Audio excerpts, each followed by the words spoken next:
Hello, welcome everybody. My name is Safta Mahmood. I'm a solicitor, author, and also a lecturer, and I'll be talking to you today on running family matters through the COVID-19 pandemic.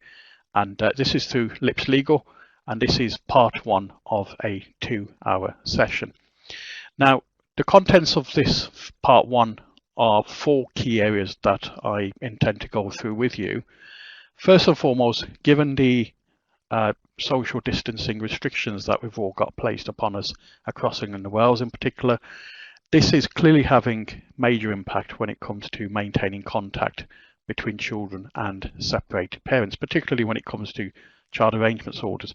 So I'll be taking you through some of the guidance given particularly by the President of the Family Division, and I'm also going to look at some areas surrounding enforcement of contact, particularly some recent thinking and also matters related to parental alienation.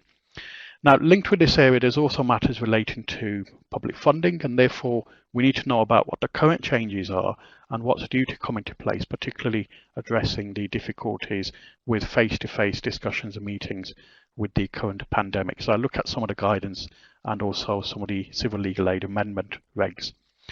We then move on to public children law, and clearly when it comes to ensuring that children's welfares are maintained, local authorities need to ensure that they can carry out what their statutory duties require them to do. So I'll be looking at some of the specific guidance that has changed and also the regulations, particularly in England and also Wales, and that will tie in with some of the changes we've had to the adoption agencies regulations, the fostering regulations, and also particularly care planning, which many of you who do children proceedings, public childcare proceedings, will need to know about when it comes to timescales to carry out various tasks.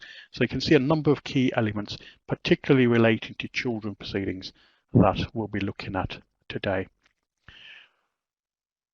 Okay, now when it comes to a lot of the material, I've put some case law in the notes, I've put some references to legislation, guidance, regulations, and I've got the necessary copyright acknowledgement here, and also acknowledging the legal aid agency and also the Nuffield Family Justice Observatory.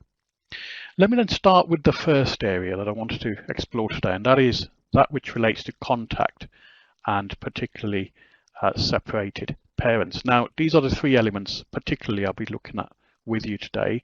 Enforcing contact and parental alienation cases in particular. There's been a recent case which I'll take you through, which I would suggest is maybe going to be paving the way to how we deal with enforcement